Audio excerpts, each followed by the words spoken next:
I don't even know how to begin this story. Sometimes I ask myself, did it really happen? But then I wake up sweating, breathless, hearing whispers in my closet, and I know it did. It started simple. I stepped outside just to charge my phone. There'd been a blackout in our neighborhood for most of the afternoon. You know how that goes. No power, no Wi-Fi, no anything. I needed to respond to a few messages, and my phone was almost dead. There's a small convenience store 2 blocks away that leaves an outlet out back. People go there all the time. I've gone there all the time. But that night felt off. The air was too still. The sky too dark, even though the moon was out. I had this weight in my chest, the kind that says don't go, even if you can't explain why. But I went anyway. When I reached the corner, that's when I saw the van. Black, no markings, tinted windows, just idling there like it had been waiting for something. Next thing I know, the doors fly open. 3 men jump out, uniformed, armed, fast. They didn't ask questions. They didn't read rights. The first one grabbed my wrist. The second slapped the charger out of my hand. And the third said the words I'll never forget. "You're under arrest for suspicion of cyber activity." I said, "What? What does that even mean?" Another slap. No explanation, just pain. I screamed. No one answered. No one came. They dragged me to some holding center. It didn't look like a normal police station. No front desk, no badges, no paperwork, just concrete floors, peeling paint, and the smell like bleach and old blood. They threw me into a chair and started going through my things. My phone, my laptop, even my earbuds. I told them, check everything. I'm not hiding anything. They did. They found nothing. Not a single shred of anything illegal. That should have been the end, right? Instead, the oldest of the 3 leaned in and said, "Doesn't matter. You look the type. People will believe us." I laughed. I thought it was a joke. Then he said, "You're going to pay us $10,000 or disappear. Your choice." I thought I misheard him. But he wasn't joking, not even close. I begged them to call my family. They refused, said they'd let me go for a price. When I told them I had no money, that's when they offered me the other option.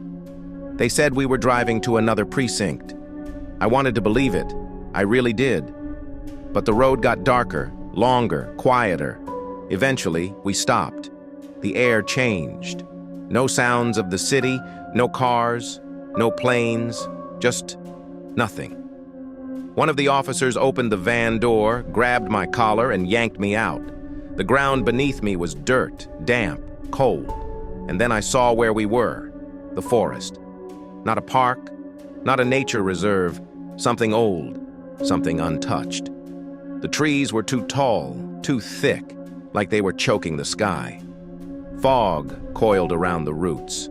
The silence wasn't natural. It felt forced, like even the birds didn't dare speak here. One officer lit a cigarette. Another checked his watch. The third handed me a flashlight. It looked like it came from a war zone, scratched, dented, half dead. Then he said, "You've got 3 minutes to run. No path, no rules, just go. Survive the night, and maybe we'll forget we ever saw you." I asked what kind of game this was. He just smirked. "Don't worry," he said. "The forest will explain the rules." They started a countdown. I didn't wait, I ran. Have you ever run through the woods at night? No lights, no trails, just your heartbeat pounding in your ears and every branch reaching for your face. That forest wasn't right. The trees weren't normal, they twisted inward like they were closing behind me. I turned around once. The entrance was gone. Just more trees. My flashlight barely worked. The beam flickered every few seconds. Sometimes it lit nothing. Sometimes it lit something. I saw movement, shadows darting between trunks, eyes that vanished when I looked directly at them. Once I thought I saw a house, just a roof peeking above the fog. But when I got closer, there was nothing there. And the whispers. Oh God, the whispers. Software almost loving, calling my name from every direction. Voices. I recognized my mom, my best friend, even my childhood dog. I knew it wasn't real. I knew it was the forest.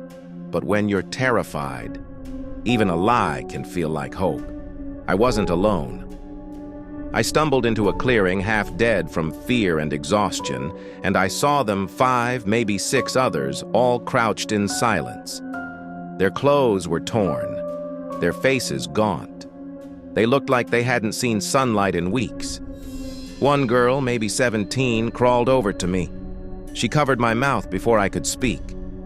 "Don't talk," she whispered. "It listens." She pointed to the trees, and for a moment, I swear the bark was breathing. They had names once, the others. I learned a few in whispers. Miles, Cat, Day, someone they called Rabbit because he always ran. They told me the forest never lets you leave early. If you make it till dawn, it sometimes spits you out, but most people never see sunrise. "We're part of the entertainment," one of them said. "The forest plays with us. It likes the fear." Someone else tried to escape the clearing that night. He heard a phone ringing, his real ringtone.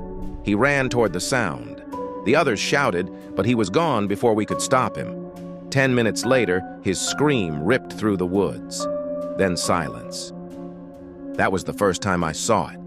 We called it the hunger, because that's what it felt like, an ancient hunger. It had no face, no skin, just a shape, a tall, gaunt silhouette that moved like smoke. No footsteps, no sound, only heat and cold, all at once.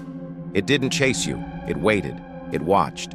And when you made a mistake, when you cried or screamed or begged, it came for you. One boy lost it. Rabbit, he snapped, started screaming at the sky, clawing at his own face. We tried to hold him back, but then the fog shifted, and it stepped through. It didn't move fast, it didn't need to. Rabbit froze, his mouth opened, but no sound came out. He dropped, gone, nothing left but a burned patch of grass and the faint echo of his last breath. We didn't speak for hours after that. Even crying felt dangerous. I didn't sleep. None of us did. We just sat in the dark, hoping the hunger had had its fill. Eventually, it happened. The black faded to gray. The fog started to rise. The cold lifted from my bones. The girl beside me, Cat, whispered, "Don't move yet. Let the forest think you're still scared." But I wasn't pretending. I was still scared.